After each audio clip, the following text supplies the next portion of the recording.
All right, so we're diving into AI today. Looks like a ton of fascinating stuff you sent over. We're going to try to unpack it all, right?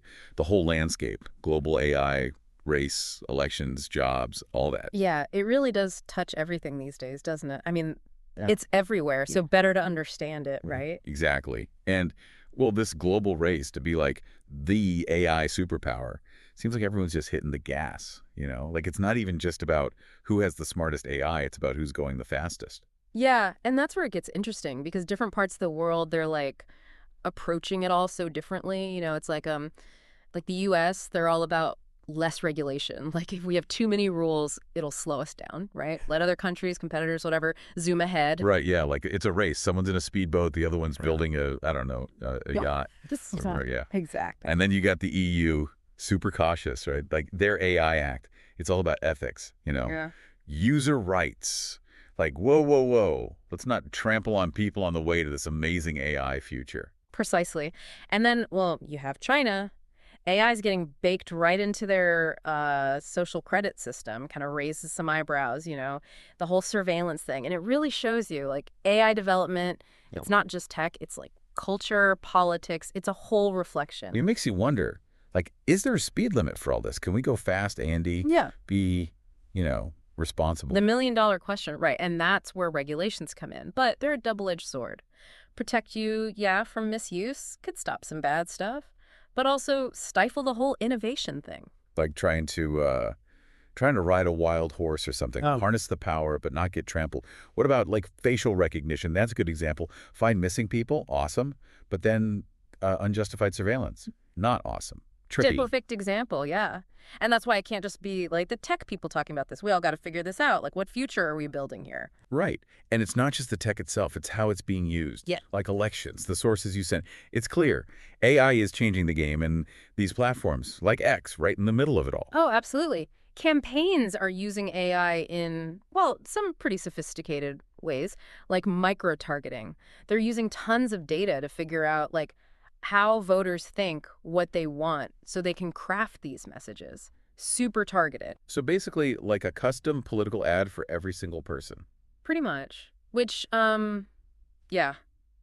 Effective, but kind of scary, no? Definitely a little unsettling. And then there's the manipulation aspects, like deep fakes. AI is getting so good at creating these realistic videos, it's scary. What if you see a candidate saying something they never said and you can't even tell it's fake? Yikes. Election integrity nightmare. And wait, there's more, right? AI bots, like flooding social media with, well, lies, making it impossible to even know what's true anymore. Oh, absolutely. It's putting huge pressure on these platforms, X especially. How do they like stop the spread without, stopping free speech? That's the tightrope they're walking. So what can they do? Like concretely, to fight back against this AI disinformation fire hose? Well, for starters, they got to be transparent. Like, how do their algorithms actually work? What are they promoting? Do they push the stuff that's like divisive or, the crazy stuff just to get clicks? We need to know. And they have to work with fact checkers, like actually debunk this stuff fast. What about content labeling? Like, is this AI generated or not? Just Well, how, right, gives people context, helps them decide what they're looking at. But it's complicated. Needs a bunch of solutions, not just one. like a whole toolbox. Exactly. All right, well, elections are complicated enough without AI in the mix. Let's switch gears. Jobs. Like the IMF study you sent over, AI reshaping the whole job market. Sounds like a big earthquake's coming. Yeah, and that's where you get this whole job displacer versus job enhancer debate. Like some jobs, no question, they're at risk. The repetitive stuff, manufacturing, customer service, data entry, anything a robot can do, basically. All right, so if a robot can do it, it will Yeah. be replaced. Well, it's more nuanced than that, but yeah, those jobs are vulnerable. But don't forget, AI is making new jobs too. Like people to design these systems, train them, make sure they're ethical, all that. It's like any technological shift. Some jobs go, new ones pop up. Okay, so less mass unemployment, more like a job reshuffling. Yeah, more like that. But will it be enough? That's the big question. Some experts are nervous. They think we'll lose more jobs than we make. Others, they're optimistic. Only time will tell, I guess. But what about AI making us better at our jobs, not just replacing us entirely. Like, what about that IBM Watson thing? Yeah. Helping doctors. Exactly. It's not always about replacing us. It's about augmenting us, making Yeah. us more efficient. Like Watson analyzing all that medical data helps doctors make better decisions, faster decisions. Or lawyers, right? AI can speed up all that document review they got to do. So it's not us versus the machines. It's us with the machines. Yeah, more like a partnership. We got to find that synergy, Yeah. figure out how to use AI to our advantage while still valuing, well, the human stuff, the things AI can't do, at least not yet. Lots to unpack here. We're just getting started. We'll be back with part 2 to explore more of these economic shifts and talk about how we can actually shape the future of AI, Yeah. through public discourse, being informed, all that. This whole AI thing, it's making us rethink what work even means. Okay, now you've got me curious. What do you mean? Well, if AI can do, like, a lot of the stuff we do now, for work, I mean, what happens to, like, the value of human labor? Does that make sense? Yeah, that's Yeah. pretty deep. Probably a lot of people wondering the same thing, right? Yeah, and it's a tough one. I mean, some experts are like, hey, maybe traditional work, like the 9 to 5 thing, maybe that just disappears for a lot of folks. No jobs. Yeah. Sounds kind of like science fiction, doesn't it? It does, but we got to think about it. At least, like, maybe way fewer jobs. And then what? How do people make money? How do we take care of everyone? The whole system, right? Social safety net, all that. Like universal basic income. That was a radical idea before. But now, maybe it's the only way. Exactly. And yeah, policymakers are talking about it. Got to figure it out because AI's not slowing down. It's going to change everything. But wouldn't that be, I don't know, kind of depressing? If you don't have to work, do people even do anything? Would they just, like, sit around? I think that's maybe a little too simple. Like, work is the only thing that gives us purpose. Come on. So you're saying even without a job, people could still, I don't know, find things to do, things that matter. Totally. I mean, what do people do now, any of you, when they're not working? Volunteering, creative stuff, spending time with, family, friends. That stuff could become even more important. It's a nice thought, I guess. Like a utopia where everyone just follows their passions. No boss, no stress. It could be. But yeah, we'd have to change a lot. How we think about things, our values, make sure everyone has what they need, even if they're not, like, working a traditional job. Big changes. Okay, but let's play it out. AI takes over a bunch of jobs. What can people do to get ready? Learn. Education. And not just like 1 degree, then you're done. It's got to be constant, lifelong learning, Because the jobs AI can do, they're the ones that are like the same thing over and over. So learn how to do the things robots can't do. Exactly. Like critical thinking, creativity, solving problems, emotional intelligence, all that human stuff.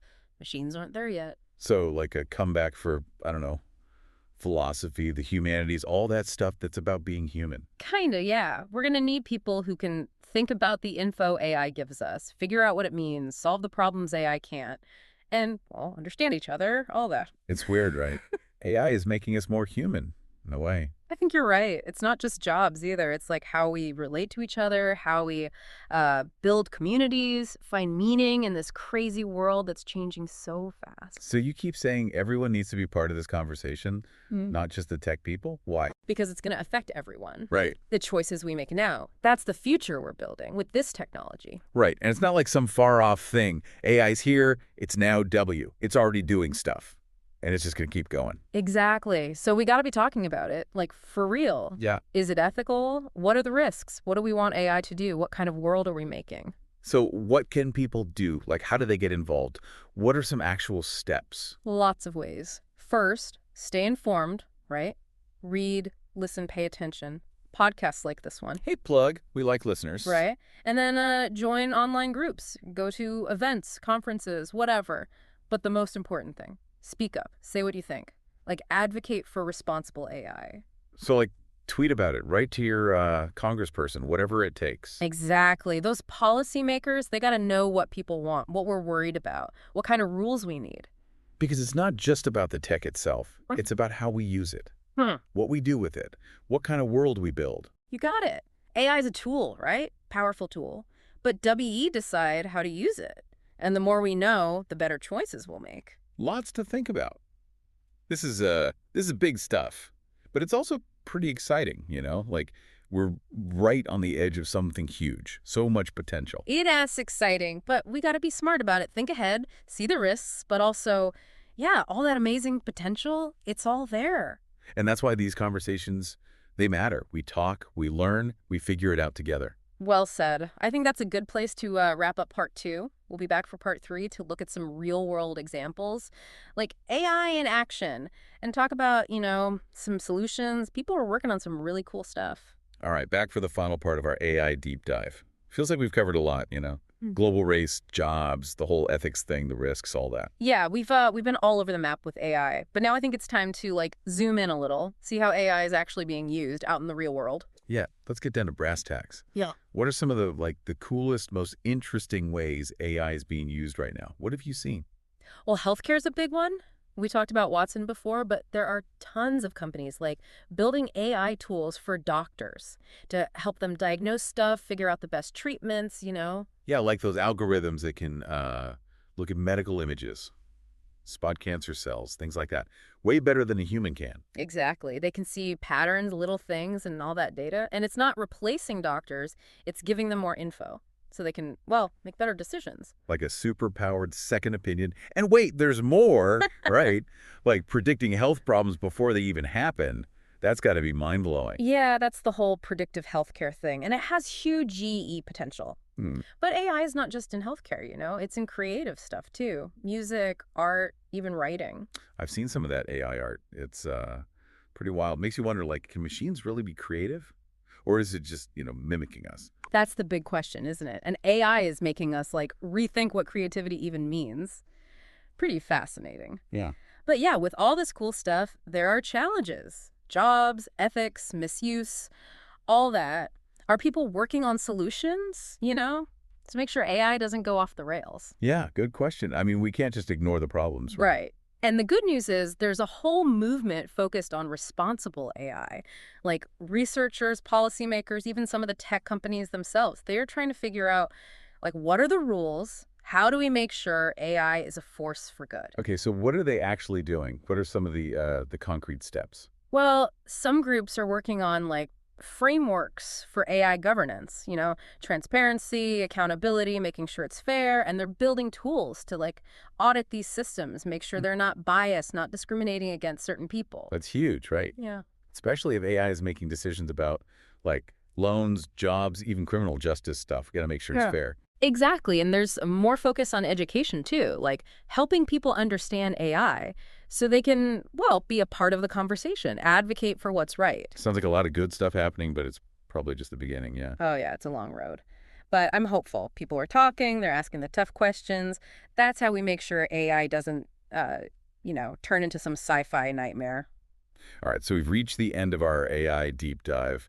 What's the main thing you want listeners to take away from all this? AI is a tool, powerful tool, but it's up to us to decide how to use it. We can use it to build a better world, or we can, mess things up pretty bad. The choice is ours. No pressure, right. Right. But seriously, to all our listeners, stay informed, get involved. The future of AI, it's not some predetermined thing. We get to shape it. It's in our hands. Thanks for joining us. It's been a pleasure. Keep learning, keep asking questions. Until next time.